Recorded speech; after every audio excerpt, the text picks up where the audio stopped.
Yes, yes, yes. I'm so pumped to have you here today, Marcus. This is going to be an epic conversation, one I've been really looking forward to, especially since connecting with you firsthand in Denver a couple weeks ago. It's been like brotherly, sisterly bond since the beginning. I'm so grateful to have you here. Thanks for being here. No, thank you. I'm so incredibly elated. Look at that intro. You guys see that intro? That is amazing. I know people got to come back. Oh my God, that's amazing. You look so sharp. Likewise. And it was cool actually to see your logo. I love the word affirmation that you have in that. I don't know that I had ever seen that firsthand. And so obviously inspiration is what you do naturally. But that affirmation piece, you really do affirm people well. You affirm them individually, you affirm us corporately. And so I know today everyone will be blessed who's listening. So excited about that. Thank you. That's a huge pillar of who I am. And it comes from a void of what I didn't have a lot. So, and I'm a words of affirmation, love language person. So it means a lot to me. And I just want to give it to the world freely.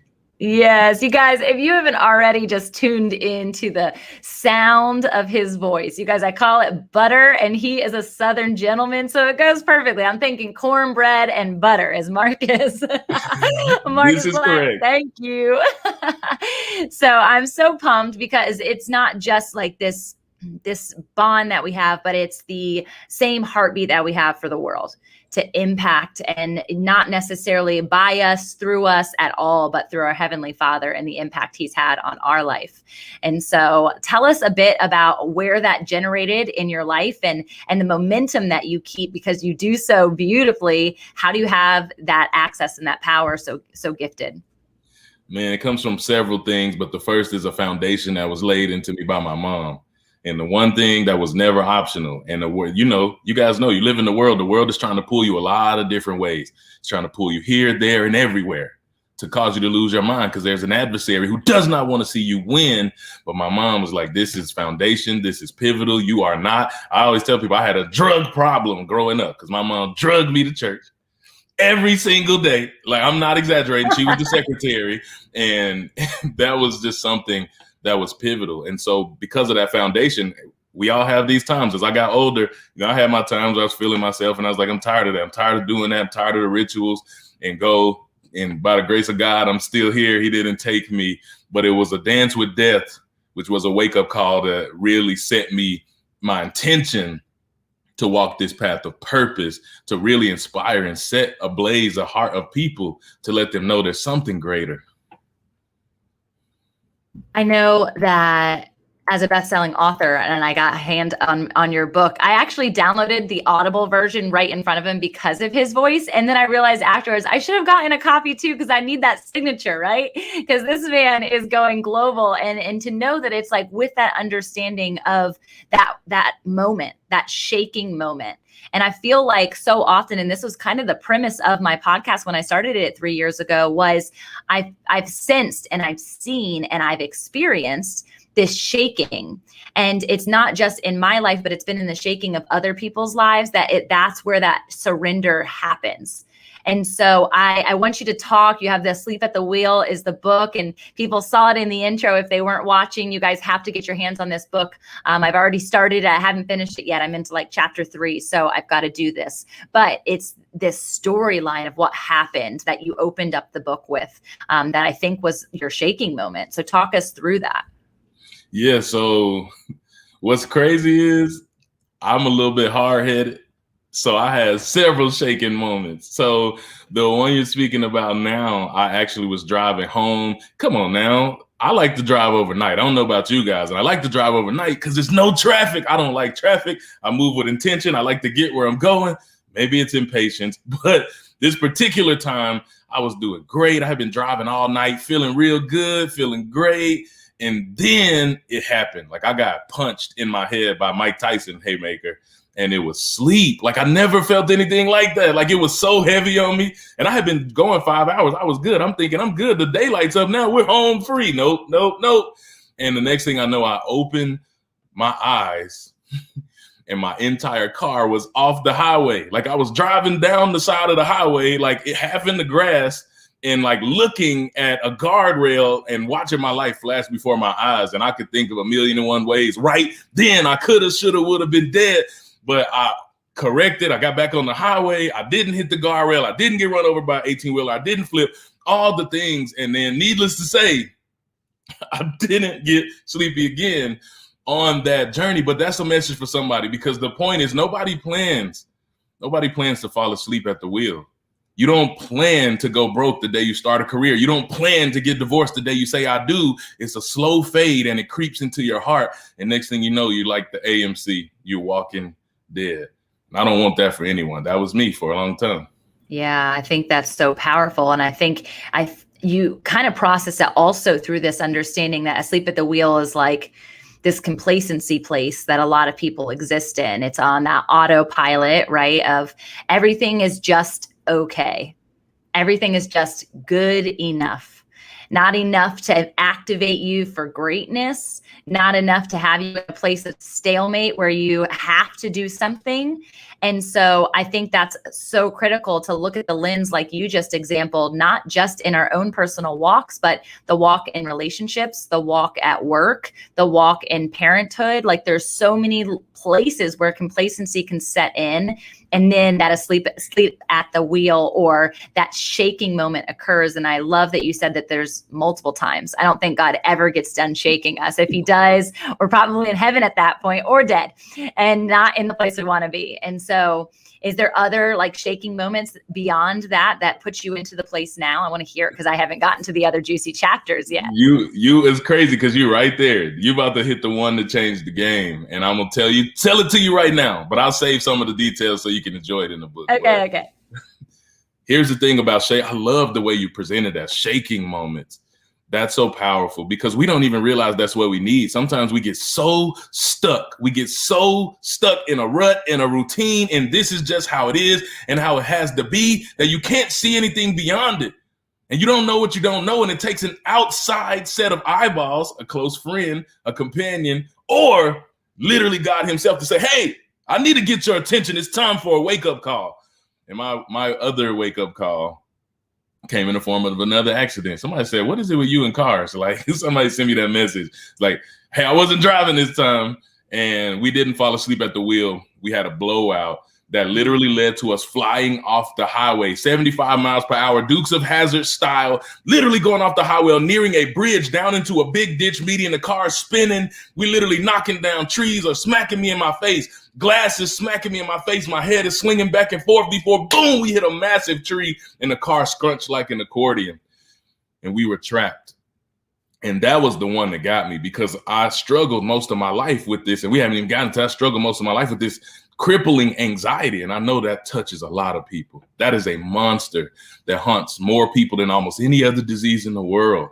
And I struggle with that starting from age 9 all the way up. And mine centered around the fear of death and dying, something which I could not control. So I catered my life to it. I was the safest kid. I don't want to go outside. I don't want to ride the bike. I don't want to get in the water. You've learned this about me a little bit. I did. I don't want to go to the mountaintop. I don't know. I'm good. But from all of that, I found myself in that seat off the highway, the car smoking, us balled up, me afraid to open my eyes because I am now thinking my worst nightmare has come true. I am about to die without having ever lived. And spoiler alert, you see my face and I didn't die. But that was the wake-up call. That was the moment God was like, all right, you trying to do this your way. I keep trying to get your attention, but you're not listening to me. So I got to be a little bit more forceful. Maybe this time you'll listen. And I did. That hit my heart because I walked out of that and everybody who saw the wreckage was like, how does a human not only survive this, walk away from it? 4 humans walked away from it, all of which are in ministry now, by the way. Wow. I was just going to ask that. Wow. Again, it's this recognizing that the shaking is critical. It doesn't surpass anyone. Nobody gets the easy way out of this. And yet still people are okay with either staying in that complacency piece or they're expecting their life to have some sort of perfection. And I was definitely perfection driven for so long. Even experiencing anxiety, I didn't truly know what that was until my shaking moment. And I think, again, multiple, right? And so I love for you to just like lean in, because I do know the premise of that first anxiety attack that you had. How have you since coped with that? Man, I love the question. And there's been a lot of ways I've learned to cope. I've learned some practical ways, and I've learned some supernatural, spiritual ways. But if you are a person that's struggling with crippling anxiety, and I'll tell you, it took over my life. I mean, like, I'm not talking about I was nervous, my stomach was turning. No, I mean, I got sucked into a vacuum. I'm hyperventilating. I'm literally taking my place into a grave, literally watching dirt cover me and the life going away from me and feeling like I'm not going to be here. I'm going to cease to exist. And first of all, we got to know, I mentioned earlier, there's an adversary that does not want you to have the abundant life that God created for you. So the first thing is to be alert and aware, because those attacks always come when I'm on the precipice of something that God put me in place to do. So there was that. But there's some practical techniques. One is called grounding. If you don't know what that is, it's how you literally tap yourself back into your 5 senses. So like when I was feeling, it's crazy because they used to hit me like regularly, like daily. This was a struggle, even in places like church, where you should be feeling great and happy and your soul at peace. No, I was having anxiety attacks because they're talking about heaven. And I'm like, that should be something to rejoice over. But that was killing me. And so I know that I'm speaking to somebody's heart right now, because your heart, your struggle. I've had so many people since I've opened up about this tell me they struggle with the same thing. But grounding uses your 5 senses. So that's like, what do I see? So I literally ask myself the question, what do I see? And I'm saying like, okay, I see colors. I see green. I see yellow. I see brown couches. I see the leather. And as I'm doing that, it's taking my head out of that space. And then what do I smell? And then you touch something. I'm rubbing the wall. I'm feeling the texture of the wall. You rub your feet on the carpet or the ground.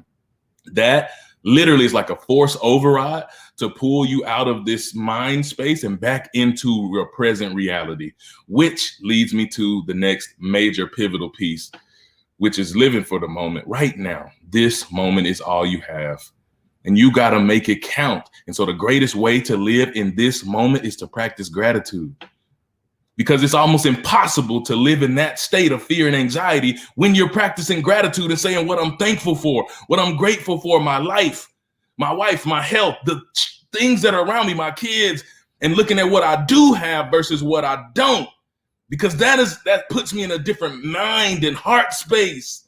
So those things literally start pulling me back. And then so what happens is that attacks still come, but they don't last. They used to last like 3, 5, 7 minutes, like crazy. And now, and here's the thing, I want you to know, the attacks still come, they just don't last. I'm like 10 seconds and I practice my techniques and start practicing gratitude. I say a prayer, it's gone.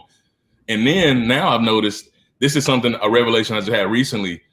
They were coming like first every day. Then like after years, I've kind of learned to get a little grip on it. They were coming like every couple of months. I haven't had one this year. And the revelation that came from that is, when your zeal and zest for life and purpose is bigger than your fear, that is the beginning of, number one, the abundant life that God promised you. But that is a recipe for killing anxiety, because it's like my brain doesn't even have time to go there, because I'm so excited about the purpose and the passion and what I'm walking and impacting and inspired and touching people. You can't see this right now because there's somebody else in my office, but she is over here like shaking with goosebumps. Like, it is so powerful. It is so, so critical for people to understand simplicity in a massive attack is truly how God and Jesus orchestrated every single thing that he did. And if we are to live our life in that, knowing that we have access to the same power that he had, even greater things we will do, we can kill anxiety, right? If he can heal the leper and he can make the lame man walk, we can heal anxiety. And yet people stay trapped in this place of fear. I watched one of the episodes of Chosen last night, so it's like visually right in the forefront of my mind, the lame man who was trying to crawl his way every single time that the pool of Bethesda would sprout up, right? That spring, that wellspring that had like pagan like background and all this information that was not of God. And when Jesus walked up to him and asked him that question, do you want to be healed? And he's like, I'm trying. I've been trying for years, for decades to try and get into that pool. And he's like, that's not what I asked you. Do you want to be healed? Pick up your mat and go. And so it's that action of, but the very first thing that happens is you are confronting that enemy in that moment, because mentally the anxiety of knowing he couldn't is what kept him trapped. And so if we stay in the fact that anxiety is what's keeping me back, I can't do that thing I'm called to because I'm going to have an anxiety attack, then you won't. But if you press past based on these amazingly simple tactics, believe that you can, believe that he can through you, you get to stand up and walk in purpose, with zest, with zeal. He was dancing by the end of that show, and he had never stood foot on his feet since he was a kid. And we want to see that for you. That's what Marcus and I literally speak, and we show up to life for this reason. And it goes right into, of course, this is my office cup. You guys can't see this, but I got at the conference, and it's Marcus Black's like main phraseology. He's got so many. Vitalize. We want to talk about that too, but because you can, not because you won't, not because the anxiety is keeping you back, but because you can. He's over here. He can't wait to speak. I'm going to be quiet because this is your show. Go. No, don't say that to me. Oh my goodness. When I hear it, here's the thing. I started working with a mentor, and I reached out to him. His name's Trent Shelton. You might know who he is. And one of the first things he was telling me is like, you got to solidify the thing people know you for. So we're working on this training like years ago. I was like, I don't know what my phrase is. I didn't know. And I remembered the day it happened. I was filming video content, selfie style. I was at the lake. That's my jam. That's what I do. And I was out there, and I said it, and I was talking about how powerful you are. I was talking about the importance of believing in yourself and that you were created for something greater than what you currently experience. And you hear it in my voice. You know you hear it welling up because that's how I feel it. And I said, so stop doubting yourself. Instead, start walking in your greatness because you can. And when I said it, my hair stood up. And in that moment, I felt it. I said, that's it. Like it wasn't even planned. It just happened, and it stuck. And that's because it channels what was inside of me, which is always being told what I couldn't do. You can't do that. You're not good enough. You're not smart enough. You're going to go and be a speaker and inspire the world. You failed public speaking in college. What do you mean? And I'm like, I don't care what you say anymore, because you didn't give me my purpose, and you cannot take it from me. You didn't put life in my breath and breath in my body. He did. So as long as he has kept me here and he has woke me up, I'm going to tell myself I can, and I'm telling the world they can as well. That's what that means. That's where it comes from. And as you can tell, I feel it just a little bit. So good. And I love that it came with the revelation, like you can get up and you can walk, and then the parallel of the lame man, it's like so incredibly powerful. There's nothing holding you back except for yourself. And the adversary that you're talking about does exist. And I think a lot of times I've stood in a place where I've been like, not today, Satan. But then I have to self-check myself, because is it Satan, or have I created this monster in my own mind? And it's really just the Tamra of the past trying to hold me back, because the enemy sure is at play 100,000%. And in anxiety attacks, definitely. But when I wake up and I don't have that gratitude, and I don't have those personal affirmations, and I'm not walking in the power and the purpose and the life that God has gifted me, I'm doing that. That's my hand to raise. And so I've got to get in check. I've got to get in line in order for me to stand up and carry my own mat. I love this. If you can't tell by the look on my face, I'm just like, because personal responsibility is everything. And I say, we made his job easy now. Like, we blaming everything on him, and he's sitting with his legs crossed. Like, I ain't doing nothing. You're doing it. You're doing it. Oh, that's so good. Yeah. You're making my job easy. He's just sitting here, and we just blaming everything. Like, that ain't him. That's you. Yeah. You got to take control and take personal accountability and responsibility for your actions, because the creator of heaven and earth said you can. He said, I've gifted you everything you need by my divine power that pertains to life and godliness. So you got no excuses. So what are you doing? And we just sit and we wallow in it. And he's just sitting there like, I gave you everything. And we take it for granted. I cannot let people do that on my watch. Yeah. Yeah, it's so interesting and so powerful. Have you had the opportunity to read Napoleon Hill and Sharon Lecter's Outwitting the Devil book? I've had bit excerpts, but I haven't read the whole thing. So I listened to it, as you can hear just from your own Audible. And then this book, I have to listen in this season of life. I love holding a book. There's nothing better, but it's the only way for a time frame with my kiddos that I can like get it in. And so I was on an airplane and I was listening, and the voice of the devil is in the book. And it literally transitions from the guy who's inquiring to the devil and then back and forth. And when it happens every single time, it gave me like that spine chill, because it's a creepy voice. And at the very same time he says that, he says, one, he's not creative. If you've never heard this before, he's doing the exact same thing over and over again, every generation, for as long as generations have existed, that he doesn't know anything else. We're falling prey to it because we are not taking responsibility. But every time we pass the buck to him, every time we point his way, it's actually like creating more pride in the devil. You're giving the devil pride by saying he's the one going for it, when in fact, the one who deserves the pride is your creator. And so if you want to pass the buck of gratitude and show up in that place of authority over your own life, stand up pridefully for yourself, because when you do that, you're giving the creator the credit.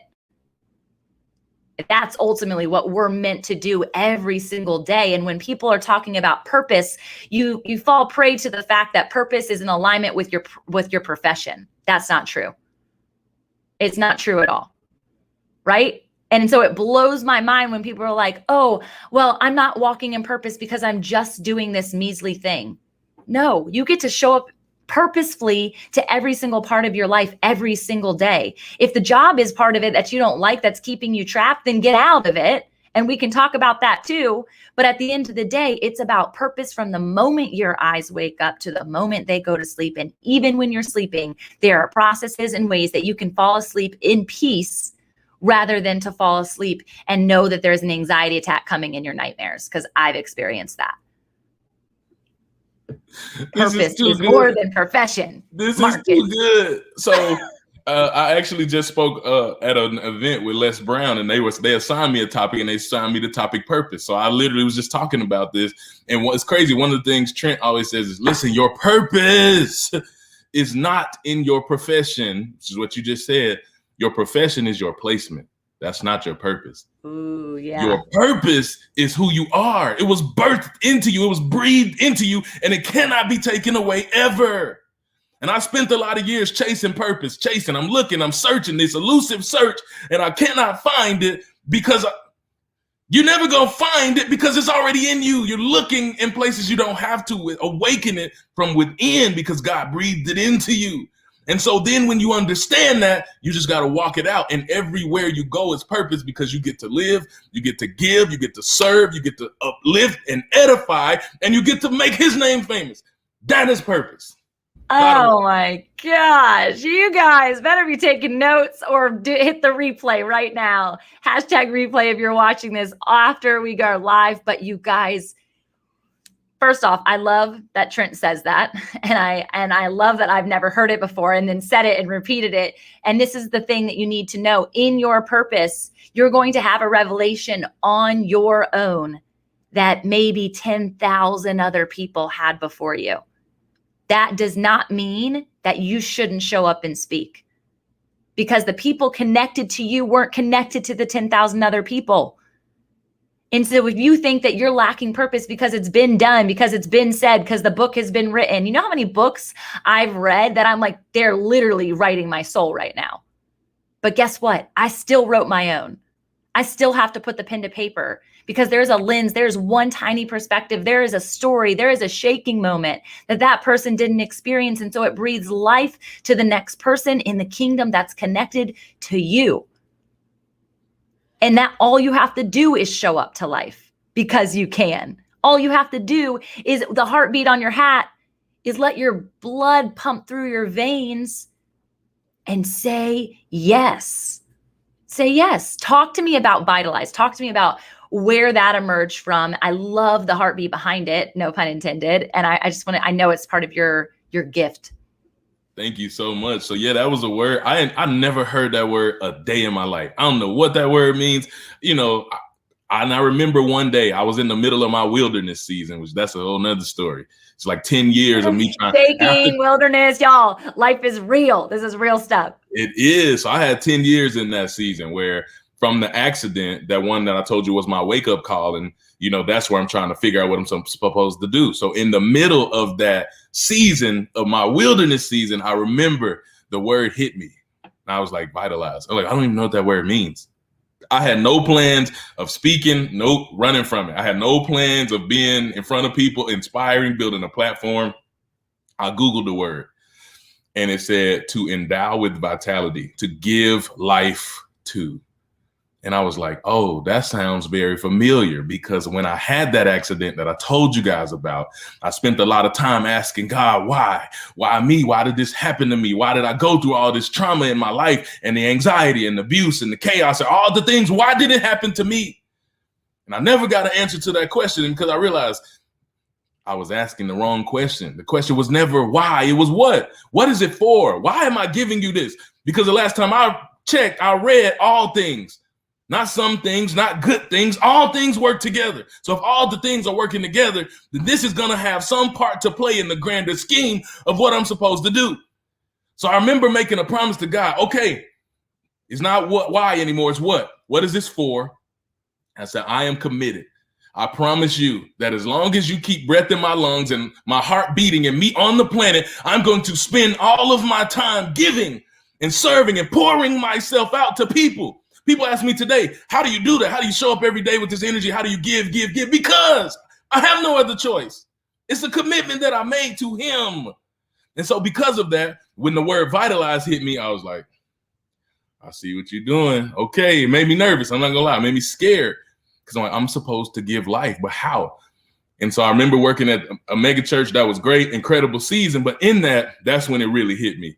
God was really like nudging me like, all right, it's time. You've been trained, you've been sharpened, you seasoned, it's time to go. And so I stepped out and I created a platform.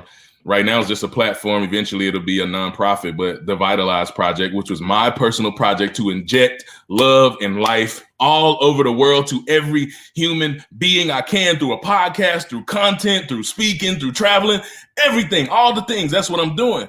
And so literally the pillars of it, I got it everywhere. It's live and love. It's like on my wrist, live and love. It's on my hat, live and love. The heart is love. The V is live. And so that's everywhere. That's what I stand upon. That's what I'm here for. That's my mission. It's a really good mission. And I think I need training by Trent Shelton, because I'm thinking through, I'm like, what do I say all the time? What is my word? What I enjoy is by far it, no doubt, standing on his promises, one rainbow at a time, and really claiming him. But I think what I think about in this live in love piece is, one, knowing that there's symmetry in them, that there is not one and not the other, that they're connected, that in order to live in a life of fullness, you must learn to love, but you must accept love.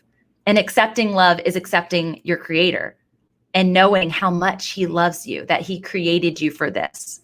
And the question that you struggled with was for so long, and I think is still actually a plagued societal problem.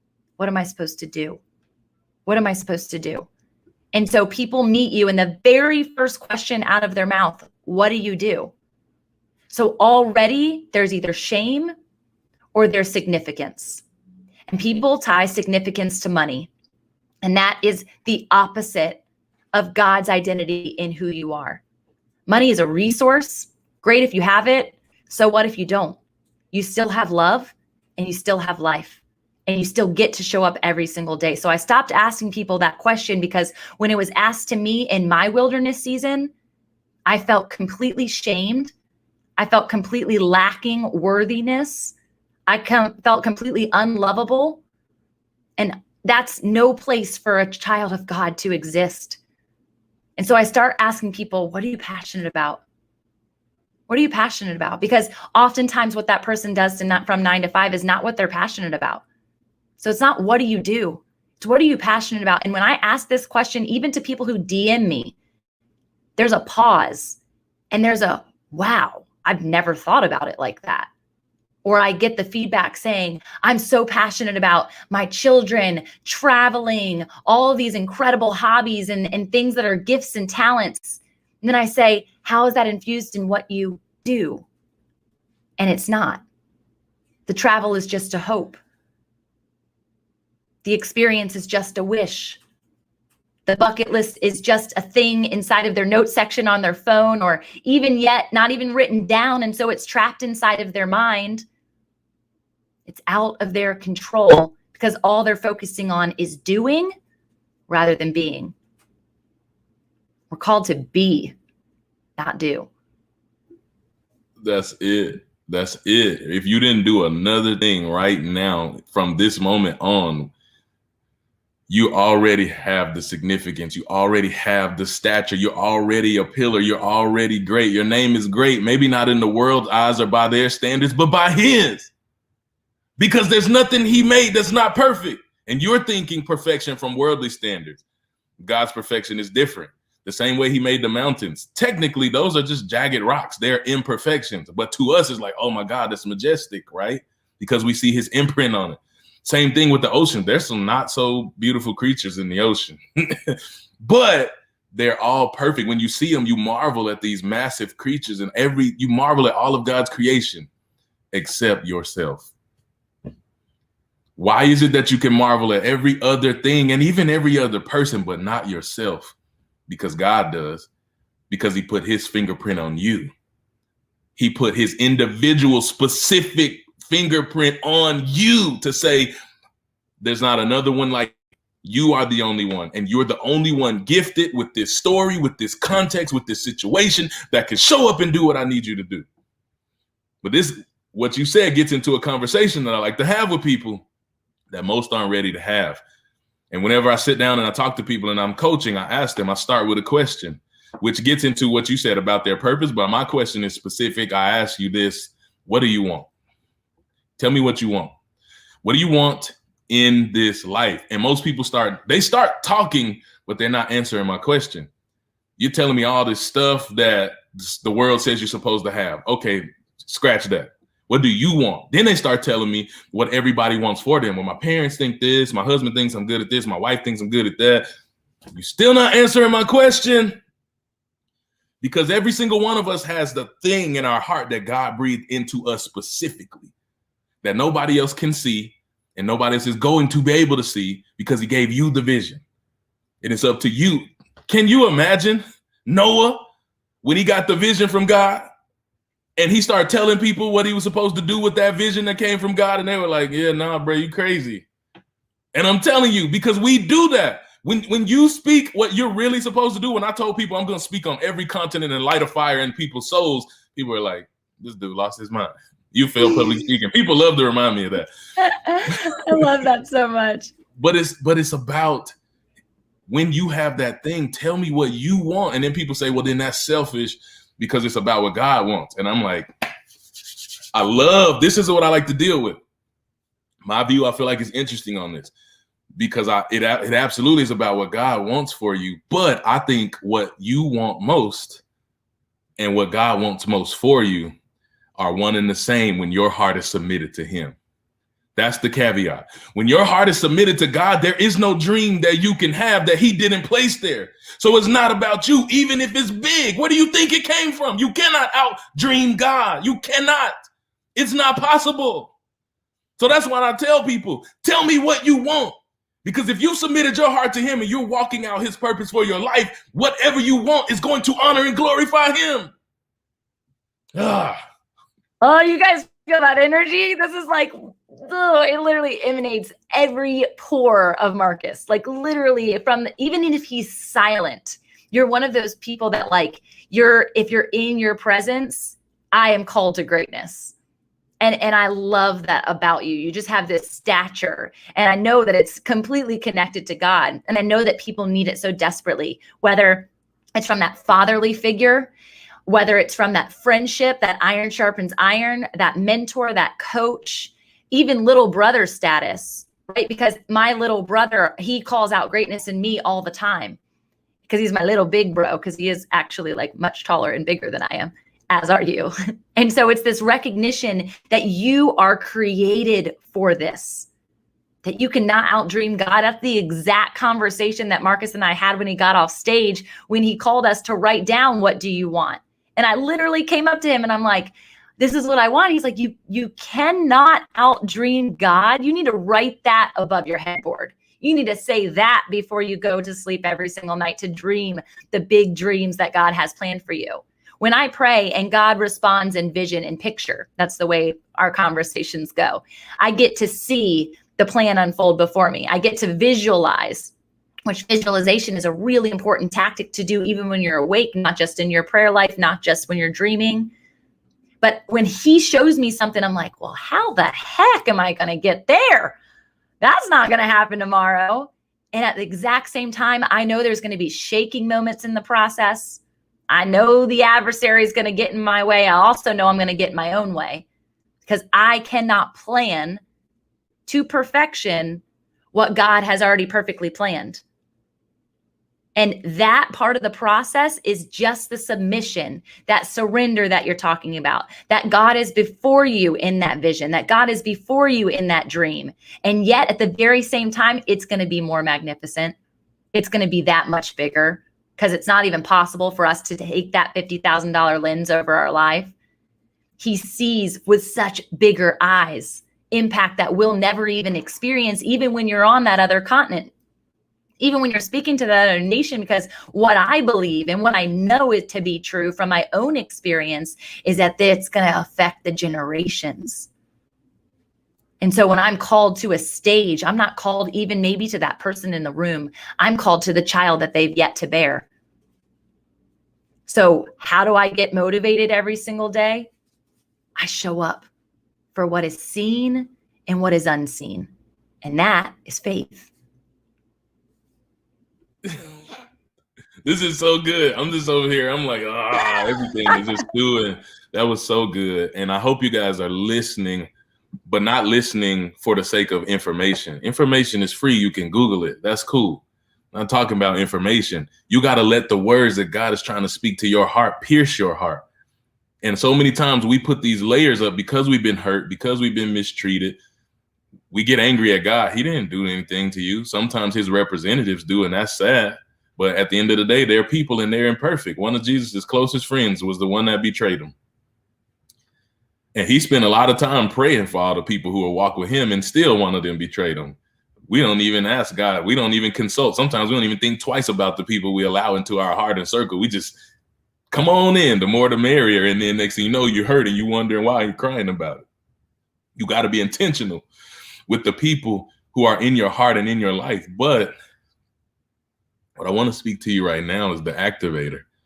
The activator to God is your action, because God will meet you at your level of obedience. He will meet you at your willingness to take the step. Do you trust? It's all through the Bible. When you read about Abraham and God said, all right, if you trust me, I need you to go where I'm going, because I got a lot right here. He said, I didn't speak to that. I just said, go, because I need to know, do I have your heart? That's what he's asking. And everything we're saying to you today is, does God have your heart? Because when we made a choice to surrender to it, then there's all these things. There's all these big things. And now Tamra's touching people all over the world. Now she's hosting a conference that's going to impact generations. That is incredible. You think when that idea first hit her, she was like, I know how to do this. I'd have all the answers. He's like, no, I don't know how I'm going to make that happen, but he knows. And that's all that matters. And you went. So you guys are listening to us talk and have this incredible conversation, and we're feeling it because we've lived it. But what does it mean for you? What are you going to do with it? Because this is not just a good story to make you feel good for a moment.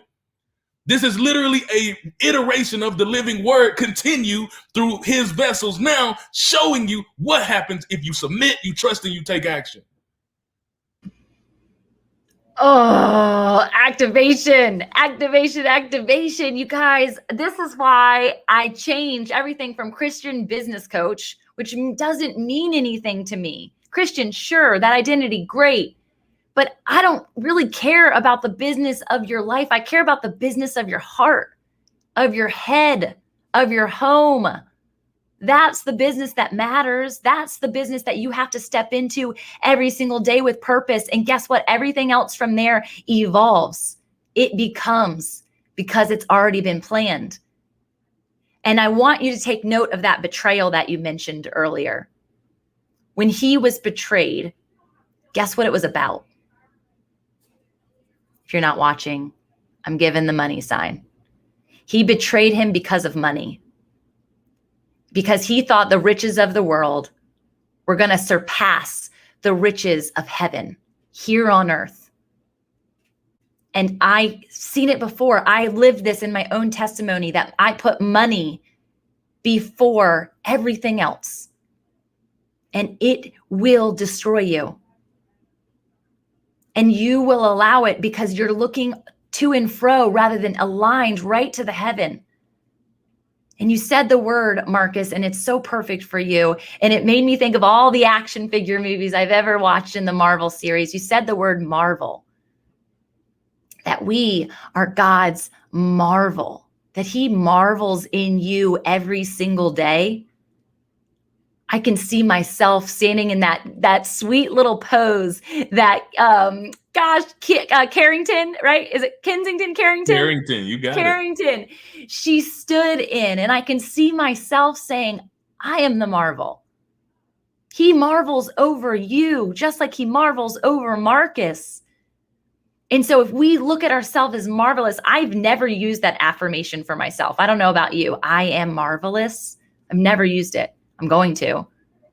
I want people to stand in their purpose because they shine, because they can, because they have access to.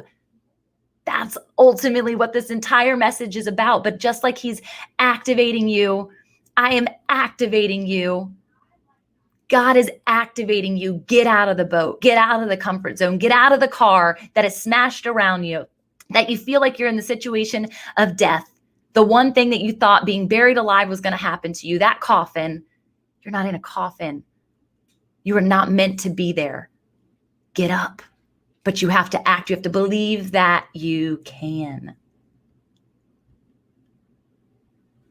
You're so right. And you can because of who's your power source. And the thing is, you know everything else has a power source. Your car has a power source. Your phone, your computer, all this technology, all this stuff has a power source. And what happens when they disconnect from the power source? They die. So the question you have to ask yourself is, are you connected to your power source? Because he already told you, my divine power is going to give you everything. Seek ye first what I'm trying to do in you, what I'm trying to build. And I'll add all those other things. That's a byproduct of you walking in purpose. That's going to happen. But are you connected to the power source? Because if you haven't had a conversation with God in a while, if you haven't spent time, I know I have a wife, and if I don't spend time with her, we don't have very much of a relationship. Have you spent time with God? Intentional time, not just, oh, I read my 2 scriptures in my devotional, I checked off my list, I'm good to go.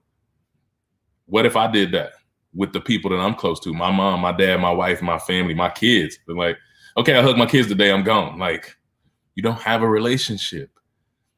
And I want you to know that's the most important thing to God, is a relationship. Not all the structures, the rituals. He wants your heart. He wants a relationship. Because if you can show that you trust him, if you can show that you are connected, you will, number one, you won't die. That's the thing. When you disconnect it, you die. Not only physically, but you're already walking dead. You're back in that state, feeling drained every day, feeling lethargic, feeling hopeless, feeling like giving up, feeling like there's no point. Why? Ask yourself, when is the last time you plugged into the power source? And so this was an appropriate thing. I just felt it in my spirit to say somebody right now needs to connect. You need to turn off the phone and turn off the TV, turn off the computer, get off social media, and you need to connect in the power source.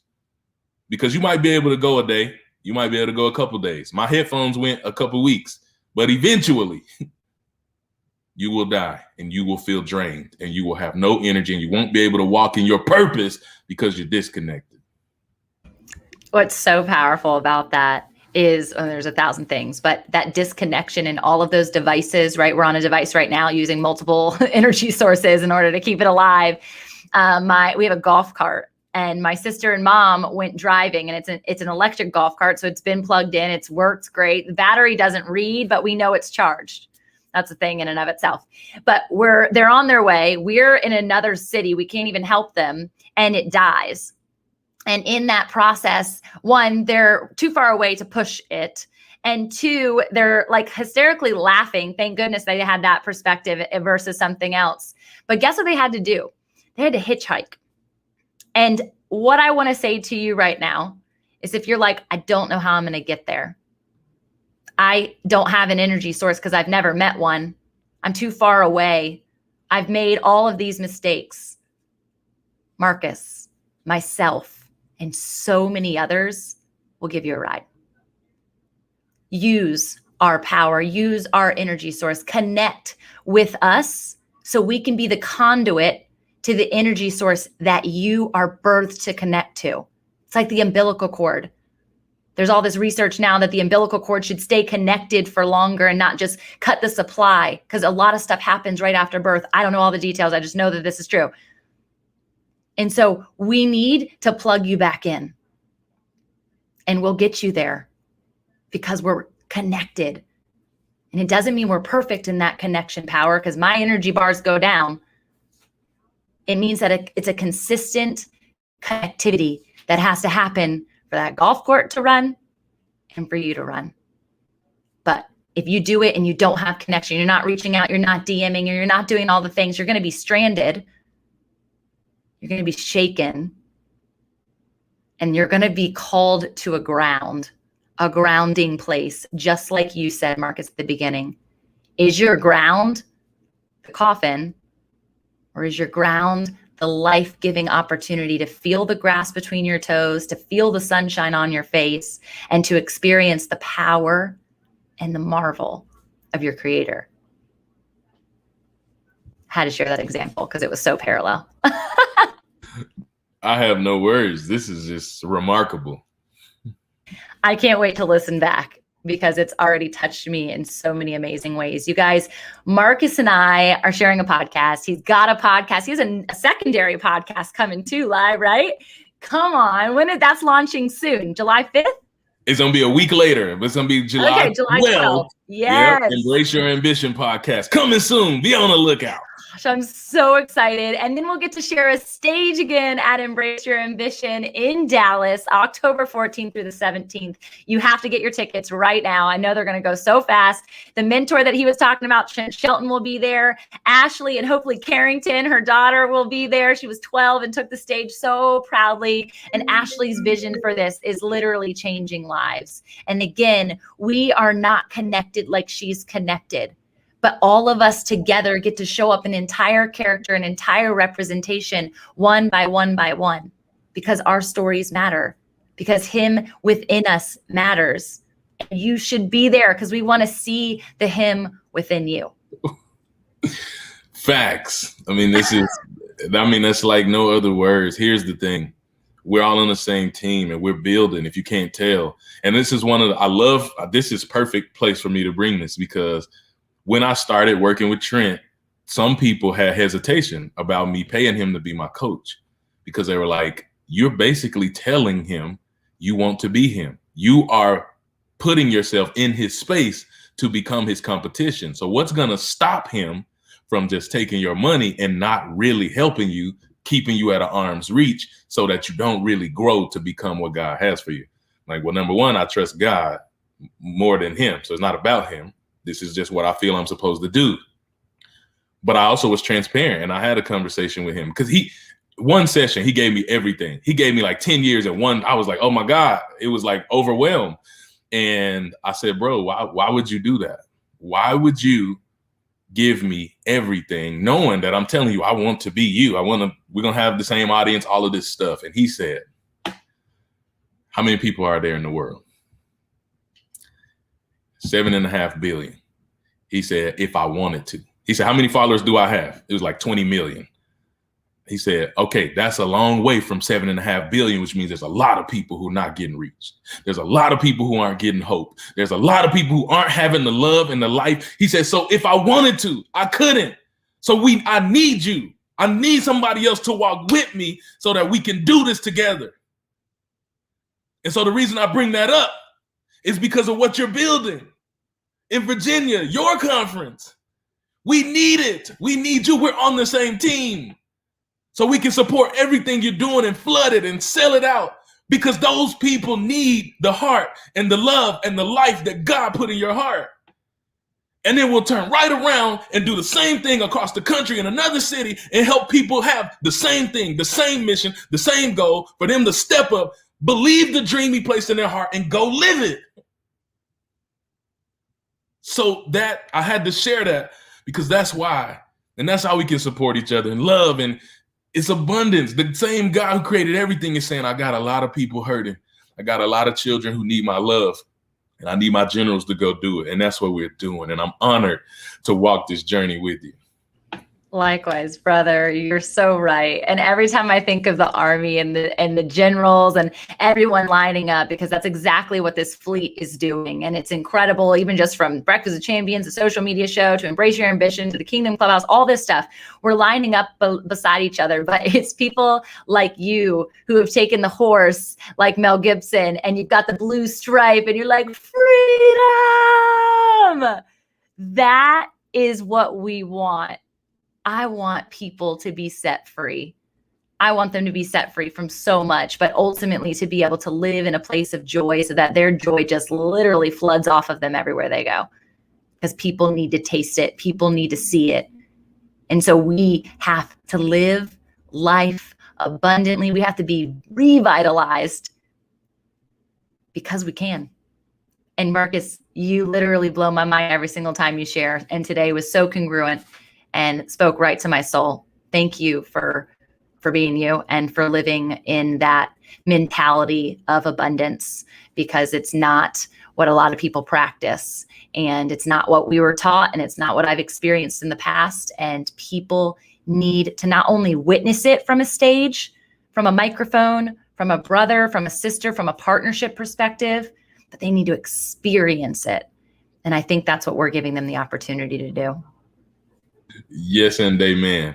Yes, that's exactly what we're doing, because we have the power to redefine what the world tells you is success, and what they don't get to make up the rules. The rules are set. God is saying, I'm the giver of everything, of life. And if you follow me, I'll make you fishers of men. Yes, come on. With my kids, you know, I'm an urban missionary. So we were just talking to the kids yesterday.